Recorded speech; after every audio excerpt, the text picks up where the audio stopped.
Hello, everyone, and welcome to the Tri-Valley Home Sellers webinar. Thank you for joining us today. I know it's a busy time of year, and we really value your time and appreciate you coming. Yeah, we know it can be a hectic season in between Thanksgiving and Christmas, so we appreciate you taking some time out of your day and away from your family to spend some time with ours. So let's get started. Actually, before we start though, we're going to keep everyone muted throughout the presentation. So if you have any questions, feel free to type them in the chat and I'll read them out loud and we'll try and answer them to the best of our ability. At the end of the presentation, we do have a short Q&A section where you can unmute yourself at that point and ask your questions then. As a homeowner, do you feel maybe some concern, maybe a little stressed out or intimidated or anxious, or maybe a little uncertain about the current market to sell your home? Well, don't worry, that's where we come in. Introducing the Better Together Bott and Gaither Real Estate Team. I'm Nathan Gaither. And I'm Jackie Bott. We specialize in multi-generational home sales, and we have over 20 years of experience in the mortgage and real estate industry. We've also been Tri-Valley residents and volunteers since 1999. So before we get into it, we wanted to show you a few testimonials from some of our favorite clients, which all of them are favorite. But this one here is from Mike. He was a first-time home buyer, and he purchased out in Rio Vista. So he and his wife are recent immigrants, and they had never owned a home either in Germany or here in the United States. So we worked with Mike and got him all pre-approved, and he and his wife bought a home and now are living in a resort-like 55 older community out in Rio Vista, just enjoying the heck out of every single day. And we're still in contact with them today. We also enjoy our forever clients or our multi-generational ones. This client in particular, Leslie, had her elderly parents need more assistance as they were aging, so they wanted to move back into one of her properties. In order to do this, she needed to stop renting out a home she had in Palm Desert and instead purchase a new one, which she put on as an Airbnb, and we helped her with all of that. So no matter the range of where you or your family or friends are located, we can make sure to assist you. As in this example. So we had some friends of ours here in the Tri-Valley area who had sold a home on the East Coast, and they had to quickly use their 1031 exchange and reinvest in a property in Phoenix, Arizona. And we were able to partner them with a really great realtor in the Phoenix, Arizona area in our network and get that done for him. So before we go into our main presentation, Mom, what are the steps to selling your home? So there are 9 basic steps. So the first thing you want to do is find a real estate agent or a real estate team, such as us. You want to make sure that you price your home to sell. We'll discuss different strategies later in the presentation. You want to set a home selling timeline. So it is an involved process. We want to make sure that we open title, get all the pre-inspections done, get any cleaning, painting, repair work done. So we'll sit together with you and come up with a project timeline and put that together. You want to make sure that you complete all your disclosures. You want to make sure that all the material facts are presented. If you had the kitchen updated last year, we're going to want to point that out, as well as any defects in the home that have happened since you have owned it. We want to present that as well. So anything affecting the value of that home, we would want to bring up in those disclosures. You want to get all the home inspections before you go on the market, and one of the reasons for that is you want to know more about the home than the buyer coming in to see it. So that really helps there. You want to stage the home for any potential buyers, and we'll go into detail on that as well. You want to list your home and then survive all the showings. Of course, this is a stressful time, and we don't want you to be tied up in all that stress. So it's best to leave the property when it's being shown or has an open house. The next step would be negotiating the contract, and we'll be there for you every step of the way there to make sure that your fiduciary interests are addressed and that we net you the most proceeds as possible. And then the final step is closing the deal with your escrow company. Mhm. Now, our main presentation is the top 6 selling mistakes. Number 1 is not being educated on the current market conditions. Number 2, not expecting home selling costs associated with listing your home. Number 3, not setting a realistic price. Number 4, not focusing on the business aspect of selling your home. Number 5, not preparing your home for sale. And lastly, number 6, not working with the right team. So mistake number 1, not being educated on the current market. So what is the current market like? Right now, we see that demand still exceeds supply, but buyers have a newfound leverage. Interest rates have pushed many buyers out of the market, so the ones who remain have a stronger foothold. As we've noticed, interest rates are actually starting to settle recently. Some key statistics are that 6 months ago, the average days on market was about 3 days, so homes were moving really quickly. Now, today, we're seeing them sit for 31 days or more. The average ratio of sales price to list price 6 months ago was actually 115%, if you can believe it. Today, it's more 100 to 97%. So buyers really have that ability to negotiate down in price. Inventory is also up. 6 months ago, we only saw 56 homes on the market per week, and today we're seeing closer to 91. Now, what are the main influences that change current market conditions? Well, we like to say that real estate is like the weather. It's hyperlocal and subject to change. We noticed this a lot with interest rates as the Fed kept pushing it up. It was really turbulent time and changing buyer confidence. But now that it's started to level off, we see a new neutral ground. There's still a lack of supply, so it's still a seller's market. More families are moving into the Tri-Valley than we have room for, and it takes a while to build a home to keep up with that demand. We also saw price level resistance. So back in May, we hit our peak pricing in the Tri-Valley market, and we really noticed that those early COVID 115% over askings all of a sudden flatlined, and that's really because we hit a price ceiling in the Tri-Valley. We noticed as the interest rates went up to try and combat inflation, people's dollar wasn't getting them as far as it used to, and so they had to really think about where they were spending their money and how much they were spending. So we have a quick example for you. So in this example, Anita wants to sell her home. Back in May, Anita would have listed her house as the schools were about to get out in a really hot market. She would have received multiple offers and likely gotten 115% of list price. Well, last month, if Anita listed her home, it's more in the middle of the holidays. There's been several interest rate hikes. There's an expanded inventory. And she only got one single offer, and it's only 97% of the list price. So things have changed, but things are still moving. She still sold her home, but not in the crazy bidding war that was going on during the COVID days.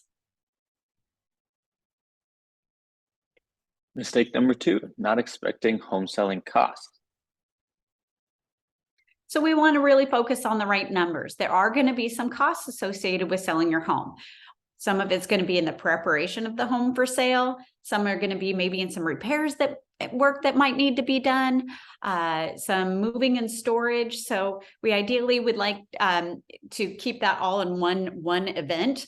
But in the event that can't happen, you might have some storage costs and some closing costs that will also come into play. So that would be like title fees, transfer fees, things like that. What are some common selling costs? Number 1 is going to be pre-inspections, especially in a competitive market like the Tri-Valley. We often see sellers do roof, pest, and home inspections. If applicable, you're going to want to make sure to pull HOA documentation.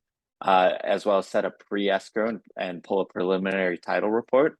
This ensures the smoothest transaction as possible. So once you get a buyer in the door, they can close quickly and get their dream home, and you can move on to your next adventure. Third, there's repairs, renovations, and updates. So this can be as small as painting, but it can be as large as redoing your whole kitchen. It really just depends on your home and where it's at. We generally try and make sure that the repair costs are as low as possible, because we don't want to spend $30,000 redoing a kitchen just for it to not be the style that a new buyer even wants. Let's let them spend their own money and make it their own. Moving and storage costs are also going to be involved, as well as painting, cleaning, and staging. This is going to be really important for the photography. We want to make sure to market your home as best as possible, and this includes stepping with our best foot forward. We want that home looking clean and cared for and almost brand new, like a model home. And lastly, there's going to be closing costs. Depending on the situations, some of these costs will actually be covered by the transaction. So there's going to be no out-of-pocket costs or upfront costs. And depending on negotiation skills of your agent, some of it may actually be covered by the buyer themselves. So we just wanted to show you an example of a net sheet. So in this example, the sales price was $950,000. They had about $49,000 in closing costs, and they had a balance on their mortgage of around $433,000. And after the prorated tax debt, then they ended up with about $465,000 in their pocket. And this can be really important to know if you're planning on moving out of state and buying all cash or moving to a different area. We see a lot of downsizing happening, especially with our older clients. And if you need a estimate specific to you, we'd be happy to handle that for you. Or if you want to stay in the state and you're 55 and older and go buy out in Rio Vista, this amount would cover it. Absolutely. So what improvements will pay you back? We want to focus on low cost, high return on investment improvements. So you might want to ask, what are those low cost, high investment? Well, some of the most basic, straightforward ones are painting and repairing your baseboards, deep cleaning your carpets and windows, making sure you refresh your landscaping, put a couple of cheap, inexpensive, colorful plants, some ground cover, and you have instant curb appeal. You want to make sure that any structural safety items are dealt with, such as the roofs, the foundation, electrical systems, plumbing, even to minor things. If you have a loose door handle, your buyer is going to be walking in and turning those door handles, and it will feel like the home is not maintained if that's shaky or wobbly. So even just doing the basic things of just a little bit of maintenance can really help sell your home. You want to make sure you have a well-functioning HVAC system. So it can get pretty hot and pretty cold. Right now it's pretty cold, but it can also get really hot. You want to make sure the home is really comfortable when those buyers walk in, so that they know that everything's running well. Appliances can make a really big difference. It's actually a low cost relative to the cost of the home, and people love to think of themselves as chefs in their home. So having all new shiny appliances is very appealing. And also lighting makes a big difference. If things are light and bright, if you have a dark room and you use the right lighting, it can warm it up and make it feel much larger than it is. Yeah, lighting can change how you look like when you're taking a selfie. It can do the same thing for your home. It can really change how people view it. And an important statistic, actually 65% of home buyers want a functioning AC system. So that might not sound super important, but it's definitely good to have your HVAC system up to date. And that's nationwide. In California, it's even higher. And for those structural and safety items, some buyers may actually be excluded from your home, even if they love it, if those Section 1 items aren't taken care of because of certain lending restraints. So we want to make sure to take care of those. Mistake number 3, selling without an agent. There's a couple of risks associated with selling on your own. Agents avoid emotional sales. Real estate is a full-time job, and we'll make sure to handle this transaction as a business, because it is our business. We have access to large networks of agents, whether that's in our office or in our local community. We know how to get your home out there to as many people as possible. We also know how to weed out unqualified buyers. You'd be surprised how much of a scarlet letter it puts on your home if you go into contract only to find out your buyer can't actually afford your home and it falls through. You're going to end up making a lot less money in the long run if that happens. We make sure to weed out those unqualified buyers and only give you the cream of the crop. Number 5, price negotiations take skill. It's an emotional home for you. It's where you raised your family. But for us, this is a business transaction. We have a fiduciary obligation to you to act in your best interest. You also might ignore your home's flaws. You've been walking by that cracked drywall for 3 years now because it's not a big deal and you've kind of gone blind to it. We will make sure to notice those things that buyers will notice as soon as they walk in and get them taken care of. And lastly, exposure to legal risks. Disclosures are very important. We want to disclose as much as possible, over disclose if we can, because that keeps you out of a courtroom.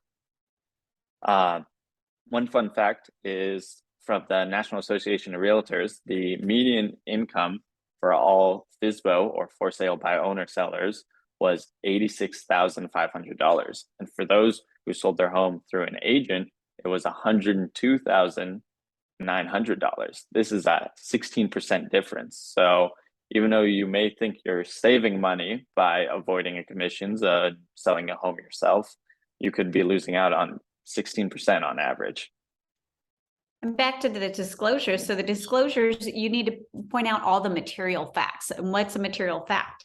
So material fact is anything that impacts the value of the property. So you really want to make sure that you're working with the right agents so that you disclose all the material facts, good and bad. So if you updated that kitchen 2 years ago, let's be sure we point it out. If you put a new roof on in the last couple of years, let's point that out in the disclosures. But also if there's a leak in your HVAC system, we also want to point out that because we don't want you to get stuck into a court battle after the transaction. It's our job to make sure that we are protecting you both legally and fiduciarily.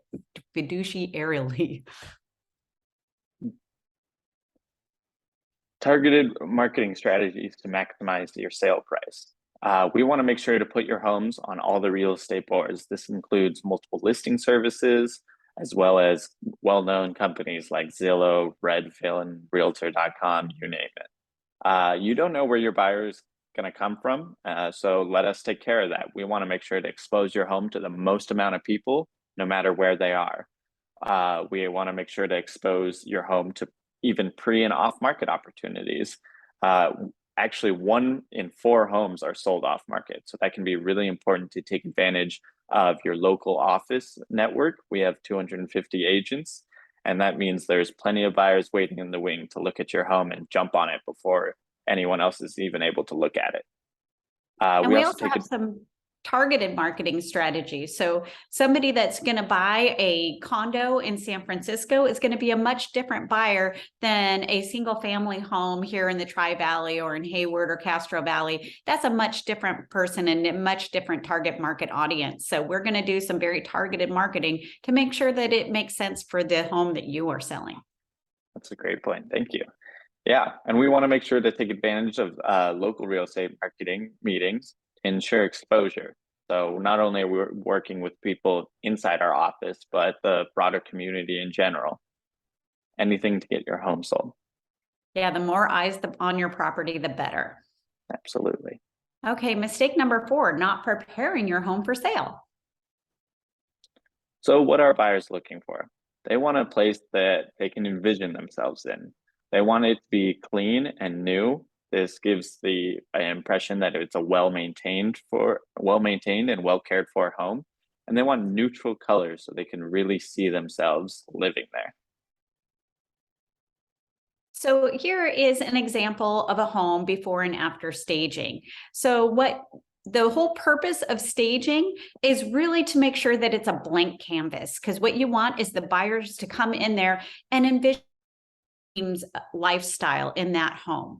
So you want to make sure that they what their Christmas tree is going to look like, or their menorah or whatever the case may be for those individuals. You want them to feel at home in your home. Maybe it's Diwali, you never know. So you want to make sure that you remove all of your personal items and make them feel comfortable to envision themselves in your house.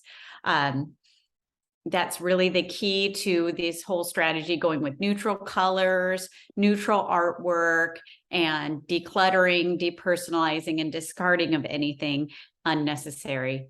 And it looks like we have a question from Tina. She wants to know what she would do with all of her furniture in order to stage the property.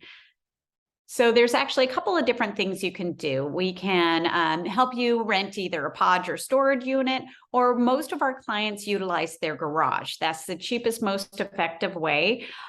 We really want to remove as many pieces of furniture as possible, because the open and airy is what people are looking for. So the more furniture you have in a room, the more compact it feels. So we really want to make sure that we get as much out as possible and let the stagers come in and use their personal touches to really bring some warmth and energy into the room with flowers and some nice personal touches like a designer would do. And in our experience, buyers don't really take the flashlight to the garage. So it's okay to use that space as storage and save yourself some money and time. Exactly. Virtual staging. What is virtual staging? Well, so there's some pros and cons to it in general. But if you're clearing out your home before selling, it could be advantageous because in all of your online marketing, your home's going to look great with artwork and furniture, and it's actually going to save you money because it's a one-time fee versus having to rent furniture for potentially months on end, depending on how long it takes to sell your home. But there's also a strong disadvantage, and that's once you go into the home. It can be pretty jarring if someone's expecting a nice couch and a living room that's full of things, and it looks like someone just got robbed blind because there's not a single piece of furniture in there. It can also make the room feel smaller than in the photos, and this really gives buyers a bad taste in their mouth when they're looking at the home in person. So it helps give them kind of a visual perspective, and also a vacant home. People think they can negotiate more on a vacant home. So staging helps make it feel full and lived in, and like there's not that opportunity to negotiate a lower price. Mistake number 5, not setting a realistic price. So there's a few different strategies that are used pretty commonly in the pricing a home for sale. So one strategy is to go overpriced to kind of see what you can get. Like, okay, let's for $2.5 million, and it just sits there and sits there and sits there. Well, the freshness of that listing and will lose its appeal after about 2 to 3 weeks. So you'll see the average right now, you'll see a price reduction after 3 weeks of homes being on the market. So that's not always the best strategy. It's kind of tempting after everybody was getting 115% of their list kind of test the market, but it's really not that effective any longer. Another strategy that was used a lot in the last couple of years was to price right below the market to get as many feet in the door and then really get that bidding war going. Well, as things are only going to 100% to 97% of the list price, that's not the best strategy right now because you might be leaving money on the table, and we don't want to do that. So the best strategy in this market is to have the just right price. So that's really kind of tricky. So the market is moving pretty regularly right now. So you really need to work with an agent that's going to look at all the comps in your neighborhood and have a really good feel right up to the day that you list to really understand what is going on in that market and make sure that you're priced for what the market will bear for that home so that it will move quickly. Be prepared to negotiate. Again, this should be viewed as a business transaction. You want to know more than your buyers. This is why we strongly suggest getting pre-inspections. This way, you're not caught off guard by an inspection when a buyer's already put an offer in, and now they have leverage to negotiate the price down. You have already known everything about your house and what's good about it, what's bad about it. and you've priced in anything that you don't want to repair yourself into the home. It's also important to have patience. It's important to listen more than we talk and not to overshare. This is why we strongly recommend you not to be there for open houses. We've had sellers share too much and end up getting lower prices for their homes. It's important to let us do the talking and really keep those emotions in check. What's important is to keep the end goal in mind, and that's getting your home sold and moving on to your next adventure. Mistake number 6, not working with the right agent. So what would you look for in an agent, Mom? Well, I would want to make sure that they're very motivated, that they're responsive to any of my requests. How about you, Nate? Well, I know that agent has a fiduciary responsibility to me, and so they're going to look out in my best interest. But I want them to be self-motivated. I want them to be passionate and organized and really ready to go. And personally, I like people who are tech savvy. They know how to do all the digital marketing that is needed, and really make sure that my home appears everywhere online. Absolutely. So we need somebody who's current, connected, knowledgeable, organized, personable, passionate, honest is big, self-motivated, creative, tech savvy, responsive. And you might want to ask, why honest? Because this can be a very, very legal battle if your agent isn't honest. So you really need to work with somebody who has good integrity and is trustworthy. Definitely. And we like to consider ourselves a dual generational approach. So you get that integrity as well as that experience of being in the industry for so long from her. And from me, you get that tech savviness that the younger generation has grown up with, as well as the connections to different marketing strategies that people who have been in the industry for so long may have not even heard of yet.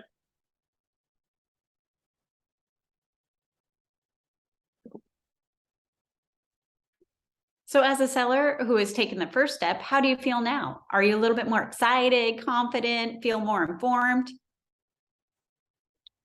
Oh, sorry.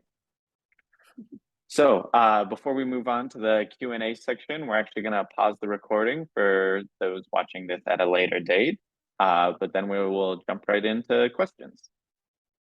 Well, do we want to go over how to book an appointment before we pause it?